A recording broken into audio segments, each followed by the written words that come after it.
The king has returned. That's how I felt watching this movie.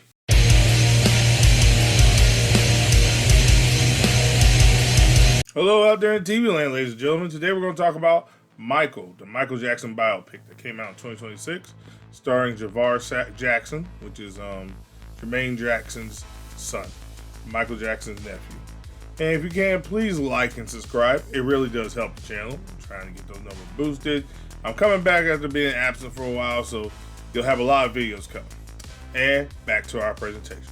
So, anyways, this is Michael, the Michael Jackson story. We all know who Michael Jackson is, the king of pop. I don't need to really go into all that for you. If you don't know who Michael Jackson is, I'm going to assume one or two things. You're either very young, or you've been living under a very, large rock in Guantanamo Bay somewhere. So, yeah. But anyways, this is the story of Michael Jackson, and it follows him all the way from being a kid all the way until he becomes an adult, right into his Bad album.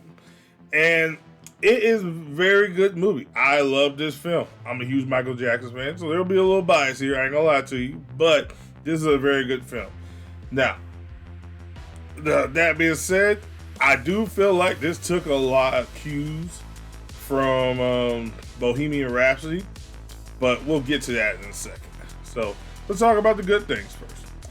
First thing I really like is Jaafar Jackson, who plays Michael Jackson. Like I said, he's Michael Jackson's nephew, and he does a really, really good job. He does a amazing job. He is so good. He really embodies the spirit of Michael Jackson. The choreography was on point. The singing was on point. He's a Jackson. It's in his blood at this point, so he did an amazing job. And also, there was something that happened when I was watching this movie that really got me. It was like when the movie first starts and they do the transition to where he's not a child, but he's a young adult, or at least a teen, maybe a young teen, I guess you could say, where he's is around the time his Off the Wall album. And I didn't really see him as Michael Jackson still. I was still like, dude, you look the part, but whatever. But then somewhere in the movie, as the movie kept going, he kept performing, kept doing stuff. I was like, I'm looking at Michael Jackson. It was the craziest thing. I don't know what it was. It was just like, man, it's like somehow he channeled the spirit of Michael Jackson into himself, and he was doing such a great job. By the end of the film, you couldn't tell me I wasn't watching Michael Jackson. Like, he did such a good job. Shout out to him. He definitely made his uncle proud. Also, the music and choreography was top notch. Very high quality, very great recreations. They also had some fun with it.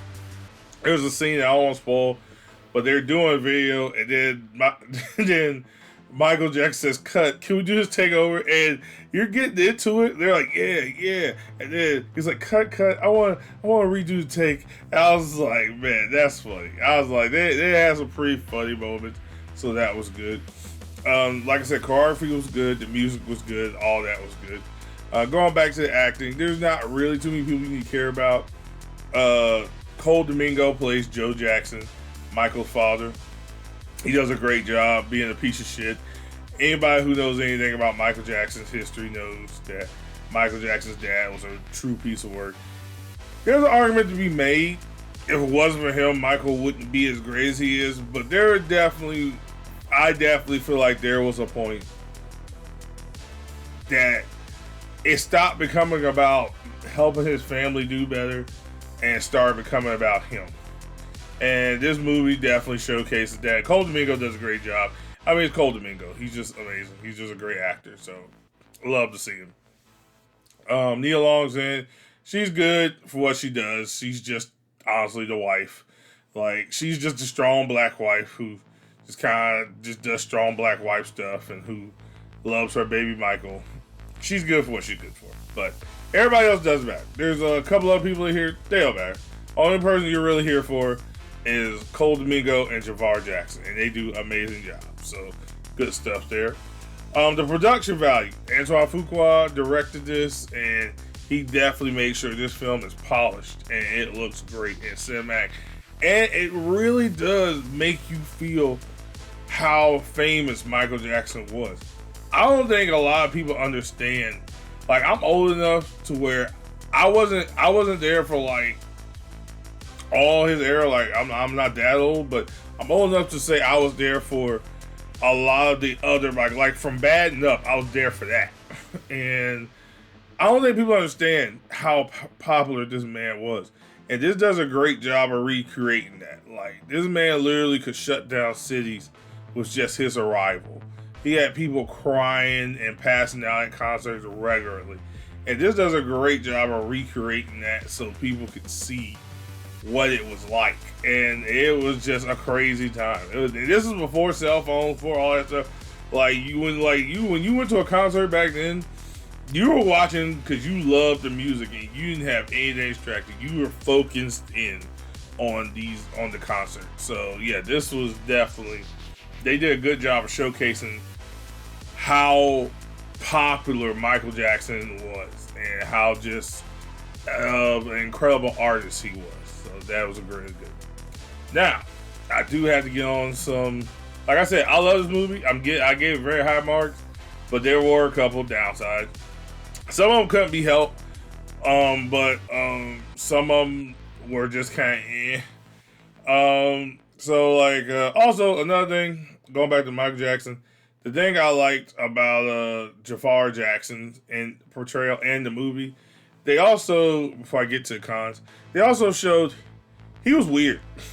And I don't mean that in like a negative way. I mean, because of his circumstances and how he grew up, he was just an unusual individual. And he did unusual stuff. I mean, one of the best scenes to really showcase this is when they show Bubbles. Everybody knows about Bubbles, his pet chimp. They show that, and everybody's just like, oh, you can tell the film's like, oh, he's being weird again. And it's also one of those things, it's just like, I mean, yeah. And you kind of understand how he got there because he just didn't have a normal life. And he, like him being a kid and making friends and attachments, he just didn't have that type of life. That was not the life he had. So, like, his unusualness definitely comes from just how he was raised with all that stardom. And they did a good job of showing him be weird. There are a couple times when he's just awkward. And you're just like, Jesus, man, you're just very awkward, dude. Man, you're awkward as AF. But, like I said, it makes sense. And that's one thing I did like that they showcased.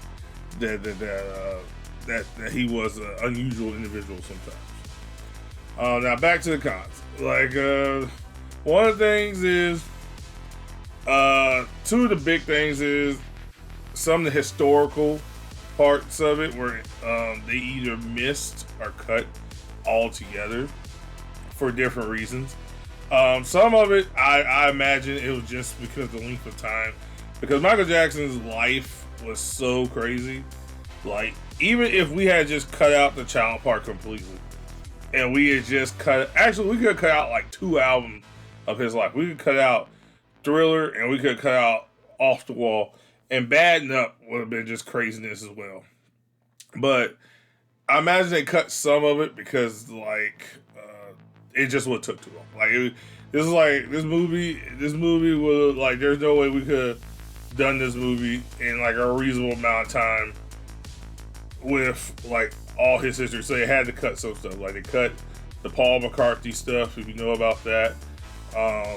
They also cut the Diana Ross stuff. And apparently that wasn't necessarily because of they were trying to rewrite history or nothing, but they cut that because Diana Ross had basically said they couldn't use her likeness. So they had to cut a whole chunk of that, however they were going to do that. And also, I know some critics talk about the accusations, they cut that stuff. Apparently they were going to address the accusations, the sexual allegations and stuff like that. They had to cut that entirely, apparently. That was like a whole third act they were going to do. And they had to cut all that because the victims were like, no, you can't talk about this. We're not going to let you talk about this. So, unfortunately, they were just, on top of them having to cut stuff just because there's just so much, It was also another part of they couldn't even put this in because they had to get people to sign off on it, and people wouldn't sign off on it. So it was just one of those things. You're never really gonna get movies showing all that, but they had to cut it.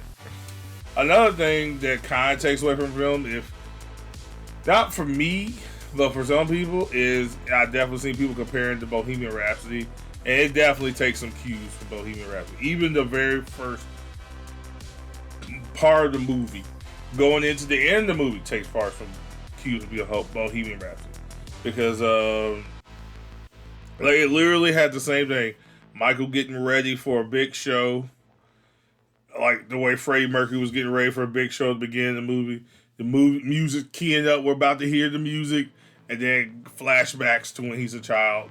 Back in 19 whatever, and then like at the end of the movie you flash to him being back present day in the movie, the 19 whatever, where the Bad album, he's ready to go, he's pumped up, and he goes on stage and he performs.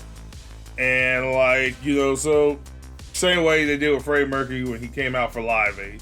So there's definitely been a lot of comparisons with the Bohemian Rhapsody movie, and rightfully so. I will say rightfully so. But it doesn't make it a bad thing. It's just something you have to just know. But overall, this movie was amazing for me. It's a really good Michael Jackson film. Like, I know some people were expecting, like, they want to know all the skeletons and stuff. If you want to know all that, go watch the documentary. That's what you need to be going to. You can watch the documentary, or you can go watch Jackson's The American Dream, the 4-hour VH1 movie. For those who remember that, it's easy to find. You can find it pretty much free anywhere. So if you want to go watch the 4-hour movie of Michael Jackson's traumatic childhood and everything else, and learn about all the other extra stuff, go watch that. But for this is just a cut and paste. We need to streamline this so it'll be like at least 2 hours and really just showcase what they could. So yeah, but overall, this movie is a great movie. I love this movie. I was jamming out in this movie. I was transported back to a magical land watching this movie. And I saw the most beautiful thing. I saw the next generation. I saw when I left the theater. I heard them when I was sitting in the theater. When I left the theater, I saw a family. It was like 5 kids or so. And their moms with them, and their dads with them, and the kids were just singing all the Michael. These kids are clearly not around for Michael Jackson at the time. These were young kids. Like, I think the oldest might have been like 13, 14. And this boy was spinning and kicking his leg and doing the Michael Jackson, and they're singing and talking about, you want to be starting something and all this other stuff. And I was just like, it put a big smile on my face. I was like, the next generation, he will not be forgotten. Michael Jackson will not be forgotten. And knowing that the next generation will know who he is. And it just feels like this movie was kind of a celebration of his life in a way. And, he will live forever. So, he will always be the king of pop. But, yeah, man, go watch this movie. I will definitely rank it as a marvelous.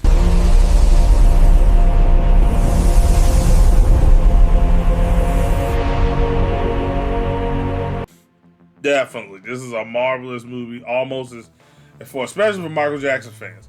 So, yeah. Like I said, I enjoy the shit out of this movie. I know critics everywhere are whitewash or whatever. Fuck off. I don't care. I went to go see Michael Jackson, a biopic about Michael Jackson, and kind of like a streamlined version of his life.